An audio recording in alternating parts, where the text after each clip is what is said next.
It's finally happening, everyone. Big changes to Europe's borders start this Sunday, the 12th of October. The European Union's brand new entry-exit system, or EES, is replacing the old-fashioned passport stamping with digital biometric registration. Sounds grand. So, if you're a British traveller or hold any other non-EU passport, this affects you. Whether you're flying to Spain for a quick holiday, driving through France, or hopping on the Eurostar to Paris. It's one of the biggest shake-ups in European border control ever, and it's already causing some confusion, questions, worries, and a fair bit of panic.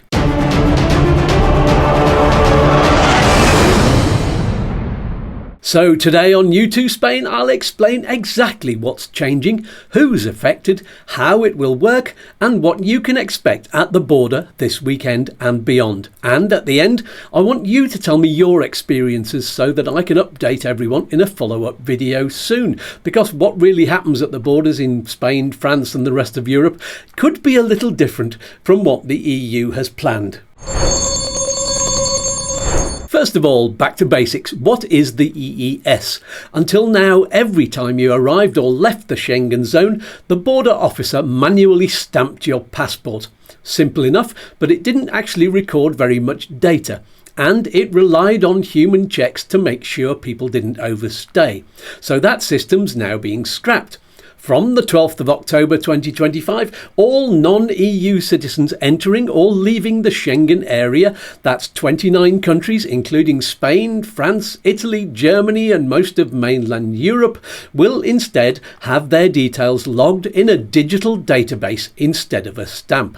And you'll give your fingerprints, if you're aged 12 or over, a facial scan, and your passport details, including your name, nationality and travel document number. This all gets stored electronically for 3 years, and each entry and exit is automatically recorded.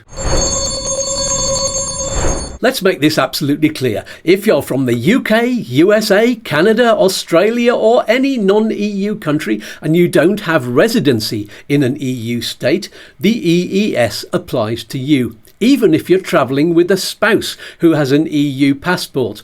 There are some exceptions. It does not apply if you hold EU nationality or dual citizenship with an EU passport. If you have a valid residence card or long stay visa for the Schengen area, or if you're travelling under diplomatic or special exemption status. So, yes, that includes British tourists, second homeowners and non-resident property buyers visiting Spain for short stays. Children under 12 don't need fingerprints, but they will have their faces scanned. If you're a resident of Spain with a TIE or residency card, you're fine. You won't go through the EES. But if you're visiting Spain on a British passport without residency, you will. The EES applies to 25 EU countries and 4 others that are part of the Schengen travel area. That's everywhere from Portugal and Spain in the west to Greece, Finland and Estonia in the east, plus Switzerland, Norway, Iceland and Liechtenstein. The only EU countries not using EES are Ireland and Cyprus. So if you're flying into Dublin, you're unaffected. But if you're heading for the Costa del Sol, the Canary Islands, Paris, Rome or Berlin, this is your new normal. In a moment, we'll look at how the whole system will work in practice, why the EU is doing this, and answer lots of frequently asked questions. But just before we do that, here's a way to make absolutely sure you don't overstay in the Schengen area, with this message from our sponsors. The 180-day Schengen rule. How simple is it? Well, there are some things in life that you just can't understand, like quantum physics, rocket science, pizza with pineapple on it, and the rolling 180-day period. And when that confusion happens, you can either spend years studying until you do understand, or you can accept that you are on a different path. So you have to trust people who do understand to work it out for you. It's not because you're not clever, it's just that sometimes when things get complicated, what you need is something simple. Something Schengen simple. I'm going to let you into a secret. It's not simple at all. Compared to all other Schengen visa calculators, it's a genius. Most calculators just count backwards 180 days, but that can lead to overstays. I could try to explain how Schengen Simple's predictive algorithm analyses your entire travel history and future plans, calculating the maximum number of days you could stay if entering on any given date.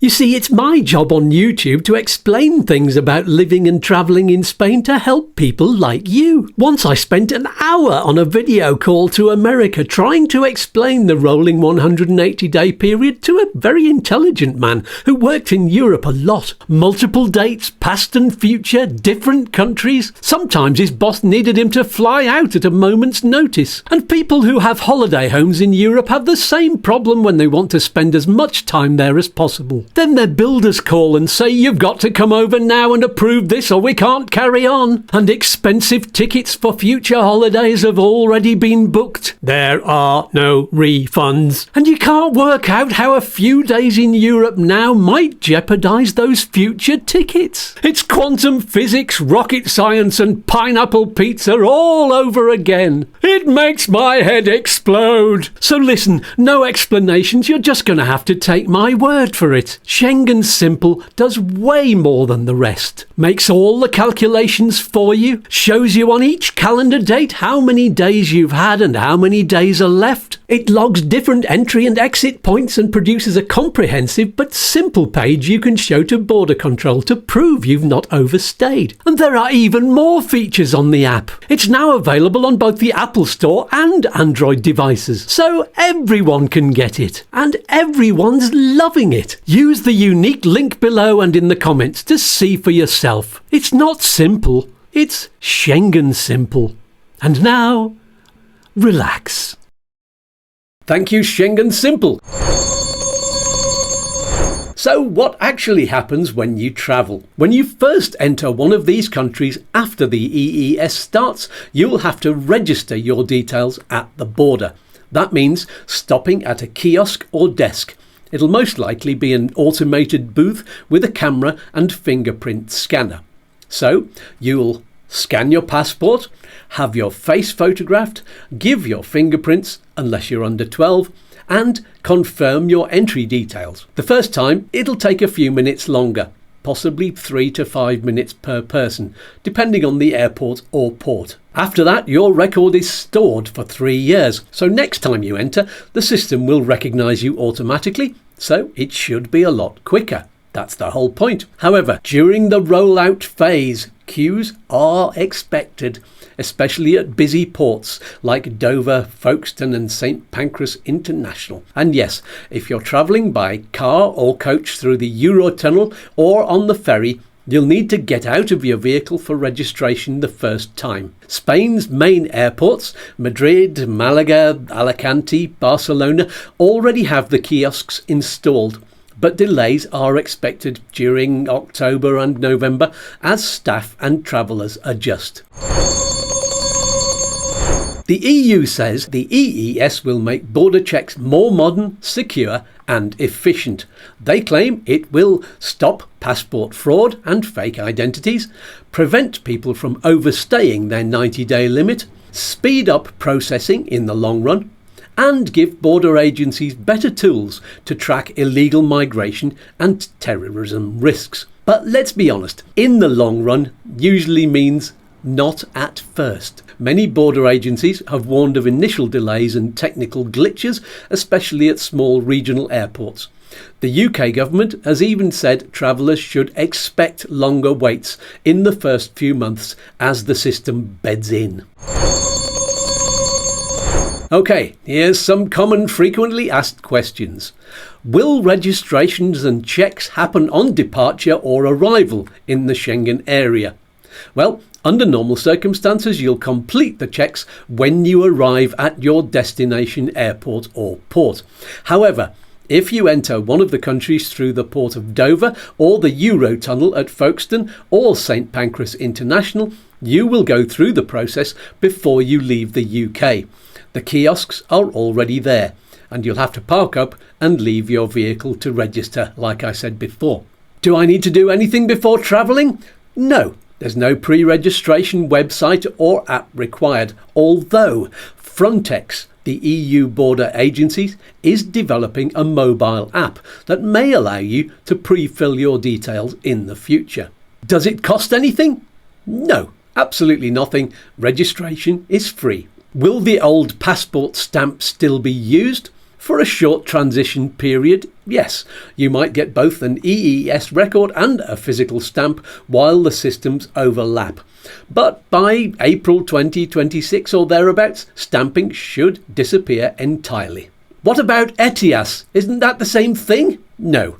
ETIAS is a separate electronic travel authorization, just like the US's ESTA. It's due to come in after the EES, most likely in 2026. You'll need both eventually. It's all connected. Will the EES be in operation in all airports this Sunday? Well, no. It's going to be rolled out gradually, and so far there's been no list published of exactly what order it's going to happen. But if you subscribe and click all on the bell, you'll be the first to hear when we get an update. For UK travellers, this marks another post-Brexit milestone. Hurrah! You're officially a third country national entering the EU, and the EES will track exactly how long you spend inside Schengen. So, if you own a holiday home in Spain and like to stay several months a year, the system will automatically flag if you exceed the 90 days in 180 rule. No more quiet overstays or forgotten stamp dates. The system knows precisely when you came and went. One question that's not answered on the EES website, and there's a link below to that by the way, is this. How will the system recognise whether you have a spouse with an EU passport? I said earlier that you'll have to use the EES if those are your circumstances and you're not a resident of an EU country, but surely if you're travelling with your EU spouse, you're not bound by the 9180 rule. Nevertheless, the machine will flag up your overstay. I'll have an answer to this question as soon as we gather your experiences and give you an update. I suspect you may have to join the EU queue with your spouse, at least for now, but don't take my word for it until we have a definitive answer. So, what can you expect if you're travelling this weekend or later in October? Well, longer queues, especially for first-time travellers under the new system. Extra checks at ports like Dover and Calais, where space is tight. New kiosks in Spanish airports. Expect staff helping passengers through, hopefully. A few technical hiccups. Fingerprints not scanning, cameras freezing or systems crashing. Well, it's a massive rollout after all. One more thing that I've heard people asking is this. If I travelled into Schengen before EES and I'm travelling out after it, or vice versa, will my 180 days be reset? Will it confuse the system? Well, the answer is no to a reset. Border controls and the 9180 rule will continue as normal. The EES is just digitising the process, and it will all follow on and overlap nicely, hopefully very smoothly. And during these first few months, there will no doubt be some examples of passport stamps being checked alongside the digital details. The good news is this. Once you've registered, your next trips should be smoother and quicker. So that's the EU entry-exit system starting this Sunday the 12th of October 2025. It's a big change for anyone travelling from the UK or outside the EU, and the early days are likely to be a bit bumpy. Yeah, well, after all, how does a new computer system ever run completely without problems? But that's why they're rolling it out gradually. Here on YouTooSpain, I'll be tracking how the rollout goes, especially at Spain's airports and ports. So please, if you're travelling through this system in the next few weeks, tell me how it went. Did you face long queues? Were the kiosks easy to use? Did you get both a stamp and an EES registration? What was it like using the machines? What do they look like? See if you can get a photograph. I don't know if you're allowed. Ooh, that might be risky. Leave a comment below or email me directly, because the more we share our real-world experiences, the better prepared everyone else will be. I'm sure you'd like other people to do that for you. And of course, don't forget to subscribe and hit the bell, because I'll be following this story as it develops, including when ETIAS comes next. Thanks for watching, safe travels, see you next time on YouTooSpain. Peas and fluff.